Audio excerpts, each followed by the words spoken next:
Class 12 English, and a chapter titled Journey to the End of the Earth. Journey to the End of the Earth by Tishani Doshi.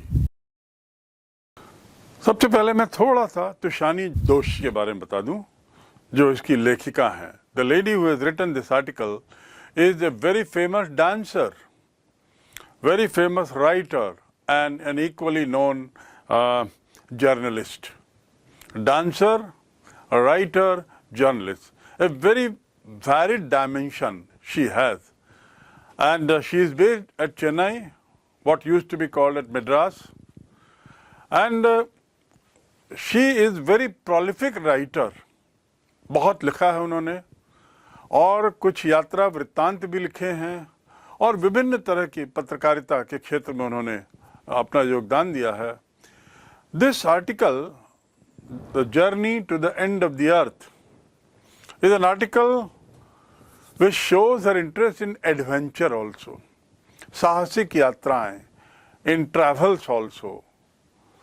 वो कितनी उत्सुक थी, कितनी उत्सुक रहती थी और रहती हैं यात्राओं के लिए. यात्रा वृत्तांत को पढ़ने से हम समझ जाएंगे. And the way she has narrated about this is something great. We must know only this much. She is a prolific writer, as I said, and has won many awards, has written books also, and a poet. Preeminently, she is known as a poet. एक कवियत्री के रूप में उन्हें ज़्यादा जाना जाता है. यहाँ पर उनका कवि रूप सामने ना करके लेखनी की विधा, सामान्य विधा, निबंध के रूप में, एक यात्रा वृत्तांत के रूप में उन्होंने जो लिखा है, आज हम उसका अध्ययन करेंगे और कैसे एडवेंचर को उन्होंने देखा है, महसूस किया है, इसको जानेंगे. So here we start with the journey to the end of the earth. Journey means यात्रा, एंड ऑफ द अर्थ मतलब क्या. दुनिया जो है आप देखेंगे गोल रहती. ग्लोब को जब आप देखते हैं तो वो गोल है, पूरी तरह से तो गोल नहीं है, थोड़ा सा दबी है. तो उसके चारों तरफ एंड होगा. आप गूगल में वर्ल्ड एटलास में जाएं और देखें तो, और ग्लोब को देखें तो आपको दिखेगी दुनिया पूरी गोल है. यहां जो आप सामने नक्शा देख रहे हैं, ये नक्शा उस जगह का है जिसे जो लेखिका हैं उसे एंड ऑफ द अर्थ कहा है. Now here is a place called Antarctica. By end of the earth she meant Antarctica. So is it the only place which can be called the end of the earth? No. At north, in the east, in the west also, all over the world, the globe will tell you, will show you the end of the earth at all points, like the extremes. The end of the earth that she is talking about refers to Antarctica. Antarctica is the southernmost tip of the earth. सबसे दक्षिण में, सबसे दूरस्थ जो जगह है उसे कहते हैं अंटार्कटिका, और उसका विवरण है. ये वो जगह है अंटार्कटिका जो ठीक उत्तर के, पृथ्वी का जो उत्तरी इलाका है, सर्वोच्च इलाका. ग्लोब में आप देखेंगे तो सर्वोच्च इलाका जो पृथ्वी का है वह कहलाता है आर्कटिक. आर्कटिक बनाम अंटार्कटिक. सो ये चेन्नई से अंटार्कटिक की यात्रा पर निकलती हैं, और उनकी यात्रा कैसी है, how she travels and what she finds over there, that is narrated. In this article, she has tried to show the concern, the urgency of taking care of the environment, which is getting polluted more and more. Let us look at few other maps in this. Here is another one, Antarctica at the bottom, and you see the places which are there. Australia looks at the bottom. It is not exactly at the bottom. Antarctica is the bottom most point. आप round globe को देखेंगे तो नीचे से मानो photo ली गई है उस ग्लोब की, और उसमें ऑस्ट्रेलिया एक और दिख रहा है, न्यूजीलैंड एक और दिख रहा है, तास्मानिया, और उसके साथ ही साउथ अमेरिका दिखाई दे रहा है। अफ्रीका उत्तरी क्षेत्र में दिख रहा है। दूसरी ओर आप देखेंगे, यदि हम ओशंस की बात करें तो southern ocean, Pacific ocean, Indian ocean और अटलांटिक ओशन से घिरा हुआ है। सदर्न ओशन, इंडियन ओशन, अर्थात आप ये समझ सकते हैं कि इंडियन ओशन जो भारत को छूता हुआ, भारत की सीमाओं को छूता है, उसका दूसरा छोर, the other end of that is touching Antarctica eight the bottom of the ball called globe here. So the central most point at the bottom of the ball is Antarctica, and you can see from the map America, South America, Australia, Africa and even New Zealand being the closest to it, yet so far. The next map that we have is about, जो अगला नक्शा है उसको देखिए, उसमें क्या दिखाया गया है। उस नक्शे में आप देखिए, ये है ग्लोब जिसकी मैं चर्चा कर रहा था, और आपको याद होगा उस ग्लोब की चर्चा करते हुए मैंने आपको बताया था कि दक्षिण का जो अंतिम भाग है वह कहलाता है अंटार्कटिक, जहां पर साउथ पोल लिखा हुआ है, और उत्तर का जो भाग जो कहलाता है आर्कटिक, नॉर्दर्न मोस्ट टिप, वो है north pole. And the line right in between, red line that you see, is nothing but the equator, which touches India, or does not touch India exactly, but still is very close to it.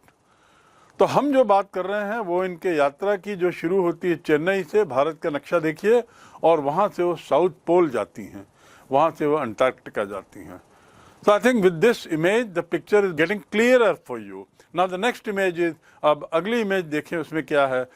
हमने पोल का compare कर दिया, ये देखिए वही पोल का नक्शा है, नॉर्थ और साउथ पोल, और इसमें फिर आप देखिए कि कैसे साउथ पोल से अमेरिका टच होते हुए दिख रहा है, कैसे नॉर्थ पोल से आपका अंटार्कटिका है, यूरोप है, कैसे साउथ पोल के निकट आपको याद होगा दक्षिण अफ्रीका का एक भाग, ऑस्ट्रेलिया का एक भाग दिखाई दे रहा था पहले नक्शे में जिसका मैंने जिक्र किया है।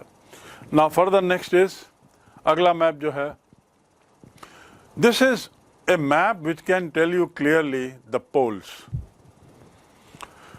First picture here is shows Antarctica, and imagine a ball, a football की फोटो हमने ऊपर रखकर नीचे बॉटम से फोटो ली है, नीचे से उसकी फोटो ली है ऊपर को कैमरा दिखाते हुए, तो जो पिक्चर आएगा वो कुछ इस तरह का है, और वही अंटार्कटिका है। साउथ अमेरिका इसमें भी छूता हुआ दिखाई दे रहा है, निकटस्थ स्थान। On the other hand it is north pole, जिसमें बॉल की फोटो हमने ऊपर से ली है।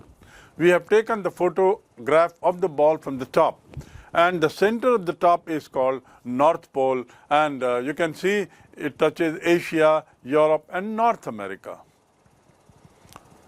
Next picture, this is one of the most clear pictures showing exactly what's happening. Look at the bottom, it is written Antarctica. The white land that you see at the bottom, the white snow white area that you see at the bottom is Antarctica. The red line that you see in the middle is line of equator, and at the top the white portion that you see is Arctic Ocean. If you see the Antarctica, I told you what are the oceans it touches. The Indian Ocean on the east, Pacific Ocean in the southwest, Atlantic in the northwest, and Southern Ocean on both sides. So it is surrounded by, Antarctica is surrounded by sea. In one of the maps I told you about Australia and a part of Africa and a part of South America being closest to Antarctica that you can see in this map. Here in this map it is clearly visible, you can see that. At the same time, they are not that close also. ये उतने निकट भी नहीं हैं, इनकी दूरियां देखिए। Australia, New Zealand का मैंने जिक्र किया, वो भी बहुत बहुत दूर हैं, और भारत से तो उसकी दूरी अत्यधिक ज़्यादा है, जहाँ से ये जर्नलिस्ट राइटर मिसेस दोषी यात्रा करती हैं। अगला नक्शा, now the next map that we see is again this is about something which is a must for you to know. आपने पढ़ा होगा अक्षांश और देशांश, लैटिट्यूड लॉन्जिट्यूड। ये यहाँ पर जानना इसलिए जरूरी है क्योंकि इस लेख में लैटिट्यूड और लॉन्जिट्यूड का जिक्र किया गया है। Look at the map in the middle. इस बॉल को यदि हम ग्लोब बोलें तो ये ग्लोब जो है दो भागों में बांटा गया, और ठीक बीच में, यहाँ देखिए, ठीक बीच में एक लाइन कटी हुई दिख रही है, और ये लाइन जो है वो इक्वेटर है, which divide the land mass into two equal halves horizontal. At the bottom is the south pole, at the top is north pole, and south pole से जुड़ा हुआ अंटार्कटिका है और नॉर्थ पोल से जुड़ा हुआ आर्कटिक है। Now what is latitude and longitude? ये जो लाइनें आपको दिख रही हैं, खड़ी लाइनें जो शून्य से ऊपर शुरू हुई हैं और नीचे शून्य पे समाप्त होती हैं और बीच में फैलते जाती हैं, they are called longitude. Long line को याद रखने के लिए सरल तरीका, लॉन्ग लाइन जो है वो लॉन्जिट्यूड, और लेटी हुई लाइनें जो दिख रही हैं वो कहलाती है लैटिट्यूड।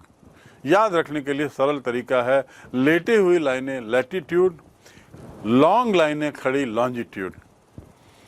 आप इक्वेटर देखते हैं, इक्वेटर से 23 डिग्री नीचे आपका ट्रॉपिक ऑफ कैप्रिकॉर्न है और 23 डिग्री ऊपर ट्रॉपिक ऑफ कैंसर है।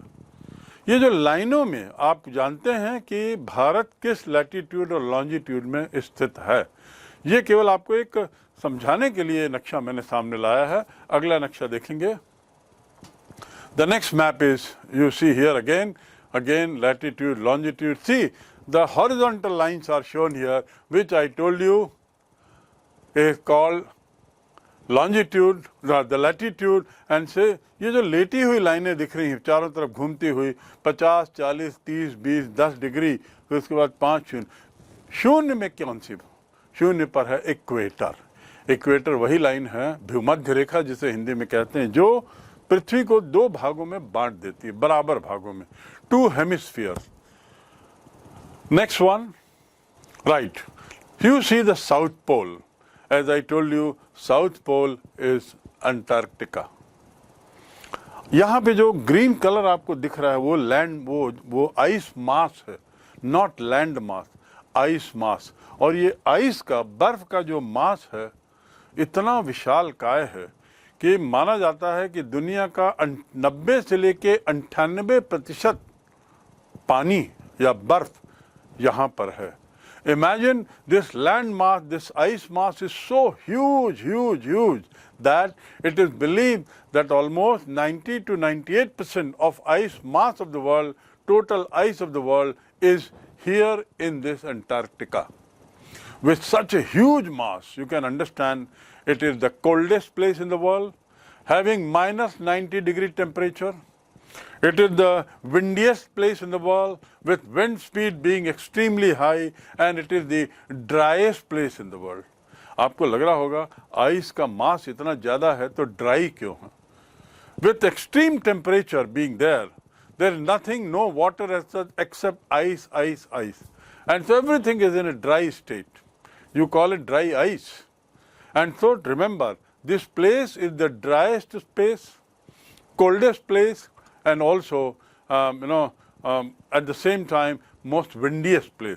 Again, इस मैप में आपको फिर वही कॉन्टिनेंट दिख रहे हैं, ऑस्ट्रेलिया का कॉन्टिनेंट, साउथ अमेरिका का कॉन्टिनेंट और अफ्रीका का कॉन्टिनेंट, जो साउथ पोल या अंटार्कटिका से निकटस्थ हैं, which are nearest to the south to Antarctica. Next map, this last map is again of Arctic, that is north pole, Arctic Ocean on the northern tip of Earth. देखा जाए तो north और south pole का जो Arctic और Antarctic है, दोनों लगभग एक ही जैसा दिखाई देता है और मोटा मोटा heavy land mass, huge land mass, but the special thing about South is it is far away from the mainland, unlike the North Pole, which is closer to land masses. As you see here in this map, which is of Arctic region, the North Pole, you find there are land masses very close to it. That is Europe, that is North America, and etc. etc. One very important thing about Antarctica is it is the 5th biggest continent in the world. Among the 7 continents that we have, it is the 5th biggest continent, and covering many times of Australia. And so you can understand how big must be the ice mass. So you can also appreciate now how difficult must have been the journey, how adventurous must have been the journey, how joyful must have been the journey, how troublesome must have been the journey of these people who went to Antarctica. So the title is Journey to the End of the World, or the End of the Earth. So here we start with our chapter now, the content of the chapter. After having understood the area about which we are going to study, after having understood the location of the place that is under discussion in this chapter, we start with this, part 1. Early this year, I found myself aboard a Russian research vehicle. Now it was a vehicle, research vehicle, a ship which was going to South Pole or Antarctica for research work. Remember, I told you that it is the coldest, driest, and also the windiest place. So human inhabitation is 0. बहुत ही कम है. ज़्यादा से ज़्यादा वहाँ पे देखा गया है at a time maximum 5,000 लोग, maximum 5,000 people can be seen there at a time. But during the odd years, when the cold is at its peak, 90 degree, minus 90 degrees centigrade, that time the population comes down to 1,000. Who are these people? And why do they live there? Why do they stay there? What do they have to do there? Well, the people who go there are basically some of those adventurers like this Joshi madam, and also or tourists, but majority of them are the researchers who go there to study the history of Antarctica. By studying the history of Antarctica, by studying its past, by studying its present, and also by the study of past and present, trying to foresee the future, these people are trying to visualize how the world would be like in times to come, how the earth would be like in times to come. And so she says that early this year I found myself aboard a Russian research vehicle. It was a Russian ship. And the name of the ship was the Academic Shokolsky. Academic Shokolsky. यानी academic purpose के लिए, अर्थात पढ़ाई लिखाई के उद्देश्य से, अर्थात रिसर्च के पर्पस से जो जहाज था उसमें वो बैठे. They headed toward the coldest, the driest and the windiest continent in the world, the Antarctica. The coldest, the driest and the windiest, remember. Windy मतलब सबसे ज़्यादा तीव्र गति से हवा वहाँ बहती है. My journey began 13.09 degree, crossing 9 time zones. अब ये 13.09 degree क्या है? आपको मैंने बताया था, I told you about latitude and longitude. I told you she started her journey from Chennai, from Madras. And so, where does it come? Madras comes in which time zone? And also, Madras is located at what latitude, longitude point. So she mentions here 13.09 degree. Then from there, how many time zones they had to cross? 9 time zones. Time zones you should know. I think it is rather long if I discuss that thing here. You can find it out in a chapter on geography or can discuss with your teacher in geography. But what you should know is that longitude and latitude define time zones also. So 9 time zones you had to cross and 6 checkpoints where their ships were checked. What for are they going there? What is the purpose? 3 bodies of water and at least as many ecosphere. By ecosphere we mean totally different kind of environment. 3 different kind of environment. Equator, dense forests, heavy rains and high temperature. Dense forest, heavy rains and high temperature is equator. That's one ecosystem. The other ecosystem is somewhat different, much less than that, a moderate one. And the third ecosystem is the one where Antarctica is located, extremely cold, extremely cold. By the time I actually set foot on Antarctica continent, जब तक मैंने अपने वहाँ कदम रखे, to set foot on, I had been traveling over 100 hours. 100 घंटे की यात्रा पूरी करने पर हम वहाँ पहुँचे और वो 100 के 100 घंटे जहाज में नहीं, थोड़ी यात्रा कार से किए, उसके बाद एरोप्लेन की भी मदद ली और फिर अंततः शिप, अंटार्कटिका शिप की मदद से पहुँचते हैं.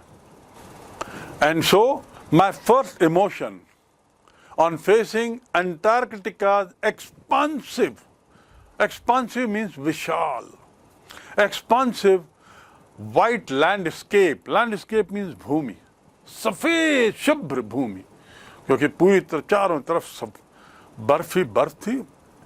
तो मेरा पहला रिएक्शन क्या था? So my first reaction on facing Antarctica's expansive यानी विशाल, फैला हुआ, विस्तृत white landscape and uninterrupted blue horizon. Horizon मतलब क्या होता है? Horizon मतलब होता है जब आप बहुत दूर देखते हैं तो ऐसा लगता है धरती और आकाश का कहीं मिलन हो रहा है. पृथ्वी और आकाश कहीं पे मिलते हैं, बहुत दूर पर देखेंगे तो उसको कहते हैं होराइजन. तो ऐसा होराइजन, क्षितिज, हिंदी में उसे क्षितिज कह सकते हैं, ऐसा होराइजन जहां पे किसी भी तरह की बाधा नहीं. सामान्यतया जैसे मैं इस शहर से जहां रहता हूं वहां से मैं होराइजन देखूं तो बड़े बड़े पहाड़ दिखेंगे या संभवतः बड़े बड़े मकान, विशाल का भवन, 30 मंजिल 40 मंजिल भवन होंगे. पोल्यूशन के कारण बाधाएं होंगी, बड़े बड़े प्लांट, उनकी मीनार, उनकी चिमनियाँ धुआं फेंकती हुई रहेंगी, जिससे वो जो स्काई है वो स्पष्ट क्लियर नहीं दिखेगा. होराइजन जो है वो ऊपर नीचे होता दिखेगा. लेकिन ये वो जगह थी जहां ना कोई भवन थे, ना ऐसे कोई पहाड़ थे और ना ही पोल्यूशन था, ना ही धुआं था, ना ही चिमनियां, plant. And so in that place I found the blue sky meeting the earth, the snow white earth, uninterrupted, बिना किसी बाधाओं के. Was relief follow, it was a relief, उससे बड़ा राहत मिली. Uninterrupted, followed up with an immediate and profound wonder. और उसका परिणाम ये हुआ कि मैं तुरंत बहुत आश्चर्यचकित हो गई. बहुत गहरे, profound मतलब बहुत, I am profoundly sad to hear of the news of death of somebody. मुझे बहुत गहरा दुख है. तो profound मैंने गहरा, तीव्र, तो बहुत गहरा उनको वो लगा, खुशी हुई कि अरे क्या सुंदर जगह हम आ गए. वंडर, आश्चर्य लगा. Wonder at its immensity. किस बात पे आश्चर्य? विशालता पर. इमेंस, बहुत विशालता पर. इट्स आइसोलेशन, उसके अकेलेपन पर. आइसोलेशन मतलब अकेला. किस बात का, कैसा अकेलापन? मुख्य भूमि से कितनी दूर था, जो मैंने बार बार आपको नक्शे से दिखाया कि चाहे वो ऑस्ट्रेलिया हो, चाहे वो साउथ अफ्रीका हो या साउथ अमेरिका हो, ये उसके निकटस्थ होते हुए भी हजारों मील दूर थे। ऐसी जगह इमीडिएट एंड प्रोफाउंड वंडर तो होगा ही। तो वंडर जो बात का था वो ये था इसकी विशालता पर, इसके एक इतने एकाकीपन पर, आइसोलेशन, एकाकीपन, अकेले रहने पर, और लेकिन साथ ही उससे ज़्यादा कि but mainly at how there could have been. अब ये लाइन बहुत समझने की बात है। सबसे ज़्यादा मुझे आश्चर्य हुआ इस जगह को देखकर कि कैसे भारत और अंटार्कटिका किसी समय में एक ही लैंड मास का टुकड़ा थे। भारत और अंटार्कटिका किसी समय एक ही लैंड मास का टुकड़ा थे। ये एक बहुत महत्वपूर्ण जानकारी आपके लिए कि भारत जो है, आप देखेंगे भारत का नक्शे में देखिए ऐसा नीचे निकला हुआ है। साउथ अमेरिका का हिस्सा भी ऐसे नीचे नैरो होता है। तो भारत, साउथ अमेरिका और ये सब पहले एक ही जमीन थे। आपको यदि बताऊं तो जो हिमालय पर्वत है वो पर्वताकार क्यों है, इतना विशाल क्यों है? क्योंकि जो लैंड मास है वो मिलियंस ऑफ वर्षों में, करोड़ों वर्ष के अपनी यात्रा के दौरान ऐतिहासिक इतिहास में वो टूट गया, टूटता गया और दूर दूर होता गया। इसलिए ऑस्ट्रेलिया दूर हो गया, अमेरिका दूर हो गया, भारत से दूसरे क्षेत्र दूर हुए, और भारत की जो जमीन है वो अभी भी दबाव बना रही है नॉर्थ की ओर, उत्तर की ओर दबाव बना रही है भारत की जमीन। समुद्री प्रेशर के कारण और भी अन्य कारण है, ज्योग्राफिकल प्रेशर के कारण दबाव का परिणाम है कि जमीन वहां पे दब दब के ऊपर निकलती है तो पहाड़ बनते हैं। यही पहाड़ वहां बने हैं जिसको हम हिमालय कहते हैं। So at how there could have been a time when India and Antarctica were part of the same land mass। एक समय एक कैसे उसी लैंड मास का हिस्सा थे, ये सोच सोच के मैं दंग रह गई। ये तो हो गया, this is introduction, a brief introduction to say that she undertakes a journey to Antarctica on a ship which was research ship and a Russian ship। And the pup, when she reaches there, she is surprised, dismayed, utter, feeling of what to say. I mean, she was just feeling wonderstruck at what she saw, and she tried to imagine how could it be that India and Antarctica could have been a part of the same land mass one day. With this, we move on to the next part. Now she tells the brief history. 650 million years ago. See, 650 million years ago, a giant amalgamated southern supercontinent, a giant Vishal, amalgamated मतलब मिला हुआ, एक दूसरे से मिला हुआ, a giant amalgamated southern super continent, not continent. हमने Antarctica एक कॉन्टिनेंट देखा, उसके बाद हमने इंडियन सब कॉन्टिनेंट को देखा नक्शे में, ऑस्ट्रेलिया कॉन्टिनेंट को देखा, अफ्रीका कॉन्टिनेंट का एक हिस्सा देखा, और साथ में साउथ अमेरिका कॉन्टिनेंट का हिस्सा। किसी जमाने में ये सब अमेलगमेटेड थे। 650 million years ago। So she calls it supercontinent, and that is called Gondwana। Remember, what is it called? Gondwana। Gondwana एक हिंदी शब्द है। आज भी ऑस्ट्रेलिया के एक बहुत बड़े क्षेत्र को गोंडवाना क्षेत्र कहा जाता है, क्योंकि ऑस्ट्रेलिया किसी समय इस मेन लैंड मास का हिस्सा थे। So this is called Gondwana. Did Indeed exist, वास्तव में अस्तित्व में था। सेंटर्ड रफली around the present day Antarctica, और जो वर्तमान का अंटार्कटिका है उससे सब जुड़े हुए थे, उसके चारों तरफ थे, बीच में अंटार्कटिका होता था। ये कब की बात है? 650 million years ago। Things were quite different then.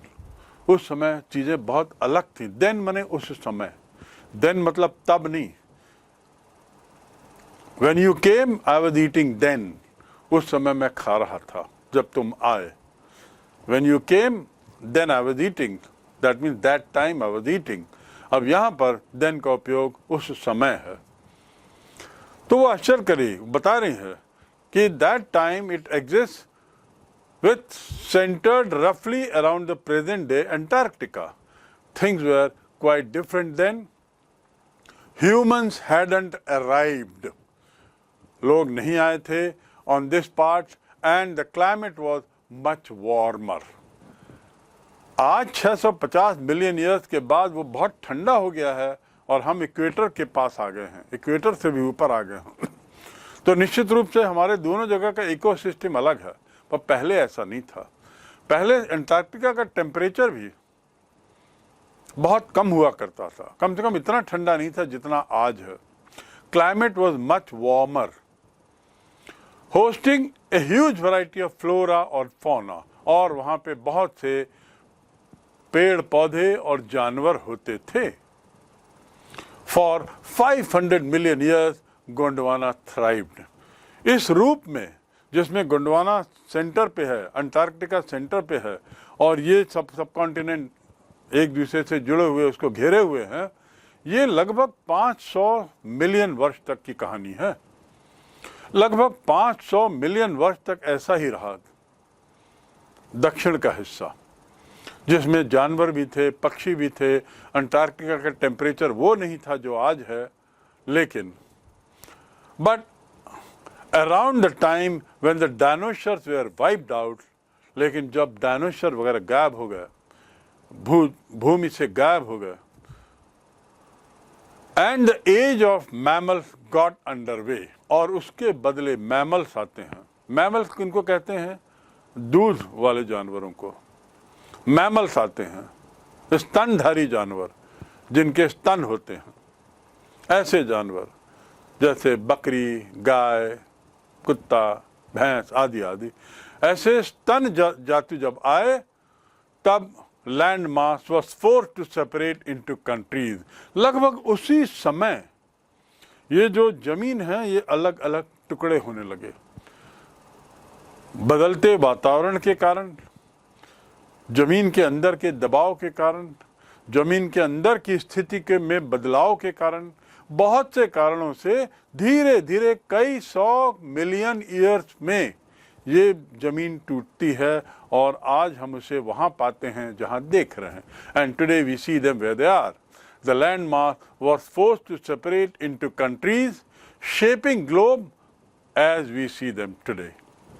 और इस प्रकार आज जो हम देखते हैं वह 6,650 मिलियन वर्ष की कहानी का सार है।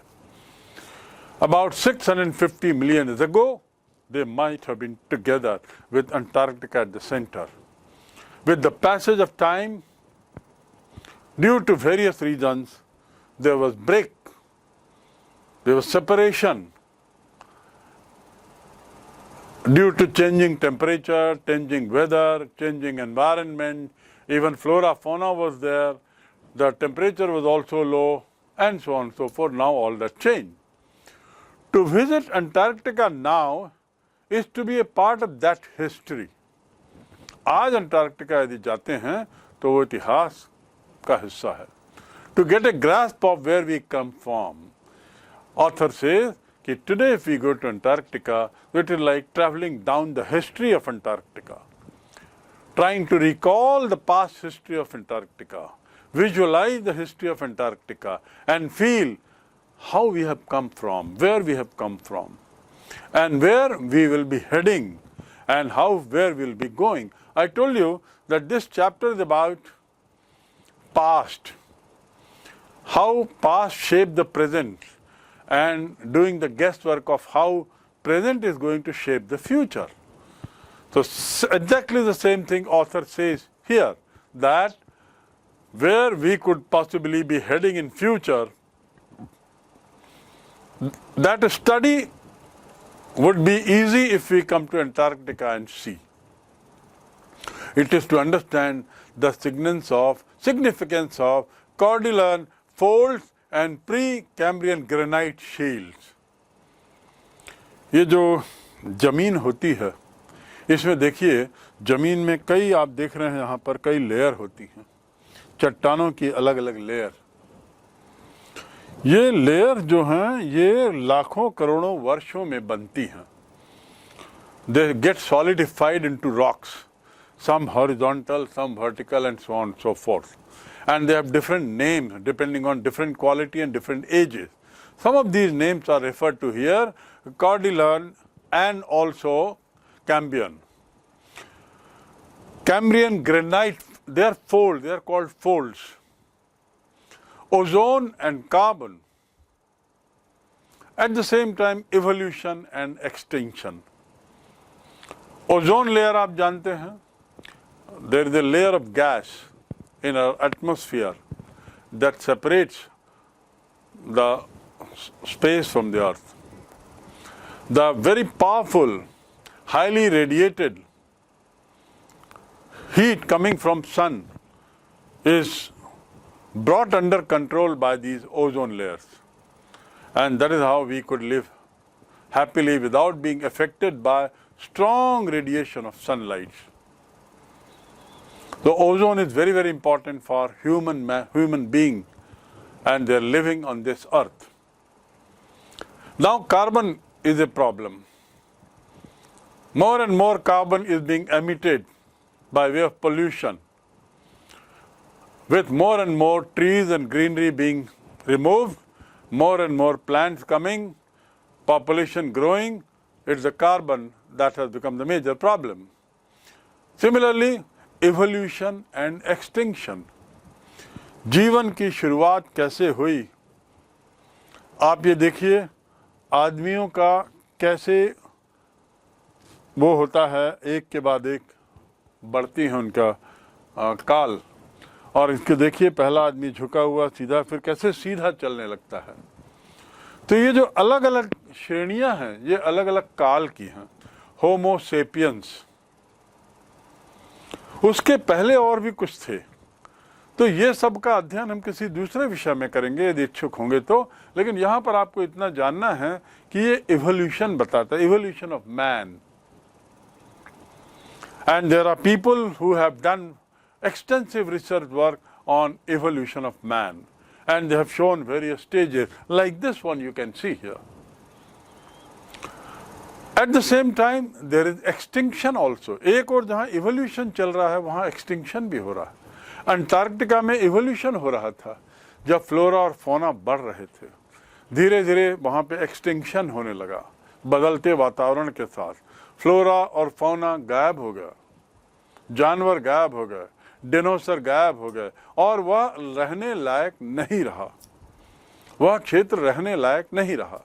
So this is what is the line that by going to Antarctica we happen to study all this, not only history of the past but its impact on present and that on future that we can visualize. Evolution and extinction, when you think about all that can happen in a million years, it can get pretty mind-boggling. One very powerful line by the writer is, यदि इसके बारे में आप सोचें कि कैसे ये सब 1 मिलियन ईयर में हो गया है तो आपको बहुत आश्चर्य होगा। माइंड बॉगिंग मतलब दिमाग को चौंकाने वाले कुछ ऐसे तथ्य सामने आएंगे जो हमारे दिमाग को चौंका देंगे। There is a layer of gas in our atmosphere that separates the space from the earth. The very powerful, highly radiated heat coming from sun is brought under control by these ozone layers, and that is how we could live happily without being affected by strong radiation of sunlight. So ozone is very, very important for human being, and they are living on this earth. Now carbon is a problem. More and more carbon is being emitted by way of pollution.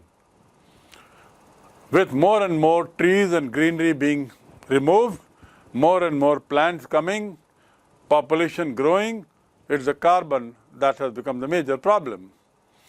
Similarly, evolution and extinction. जीवन की शुरुआत कैसे हुई? आप ये देखिए, आदमियों का कैसे वो होता है, एक के बाद एक बढ़ती है उनका काल। और इसके देखिए, पहला आदमी झुका हुआ सीधा, फिर कैसे सीधा चलने लगता है। तो ये जो अलग अलग श्रेणियां हैं, ये अलग अलग काल की हैं। होमो सेपियंस, उसके पहले और भी कुछ थे। तो ये सब का अध्ययन हम किसी दूसरे विषय में करेंगे यदि इच्छुक होंगे तो। लेकिन यहाँ पर आपको इतना जानना है कि ये इवोल्यूशन बताता है, evolution of man. And there are people who have done extensive research work on evolution of man, and they have shown various stages like this one you can see here. At the same time there is extinction also. एक और जहाँ evolution चल रहा है वहाँ extinction भी हो रहा है। अंटार्कटिका में evolution हो रहा था जब फ्लोरा और फौना बढ़ रहे थे। धीरे धीरे वहाँ पे extinction होने लगा, बदलते वातावरण के साथ फ्लोरा और फौना गायब हो गया, जानवर गायब हो गए, डिनोसर गायब हो गए, और वह रहने लायक नहीं रहा, वह क्षेत्र रहने लायक नहीं रहा। So this is what is the line that by going to Antarctica we happen to study all this, not only history of the past but its impact on present and that on future that we can visualize. Evolution and extinction, when you think about all that can happen in a million years, it can get pretty mind-boggling. One very powerful line by the writer is, यदि इसके बारे में आप सोचें कि कैसे ये सब 1 मिलियन ईयर में हो गया है तो आपको बहुत आश्चर्य होगा। माइंड बॉगिंग मतलब दिमाग को चौंकाने वाले कुछ ऐसे तथ्य सामने आएंगे जो हमारे दिमाग को चौंका देंगे।